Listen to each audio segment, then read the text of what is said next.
আজি আমি পবিত্ৰ শাওণ মাহৰ আজি ৰাখী পূৰ্ণিমা হয় আৰু 2021 চনৰ পৰা প্ৰত্যেকবাৰে আমি এই ৰাখী বন্ধন অনুষ্ঠানটি অনুষ্ঠিত কৰি আহিছোঁ আৰু আগৰ কেইবছৰৰ দৰে এই বছৰো আমি ৰাখী বন্ধন উদযাপন কৰিছোঁ এইটো কাৰণতে কাৰণ আমি সকলোৱে জানিব লাগে আচলতে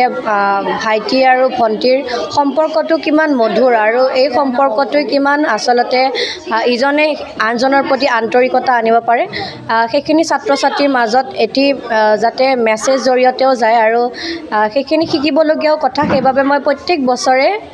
2021 চনৰ পৰাই এবাৰ 2025 হ'ল আমি ৰাখী বন্ধন অনুষ্ঠান অনুষ্ঠিত কৰি আহিছোঁ চয়নিকা সাংস্কৃতিক একাডেমীৰ উদ্যোগত প্ৰায় 100ৰ অধিক ছাত্ৰ ছাত্ৰী আছে কিন্তু আজি অকণমান বতৰ বেয়া বাবে সকলো আহিব নোৱাৰিলে কিন্তু 50 জনৰো অধিক ছাত্ৰ ছাত্ৰীয়ে আজি এই ৰাখী বন্ধন অনুষ্ঠানটিত অংশগ্ৰহণ কৰিছে।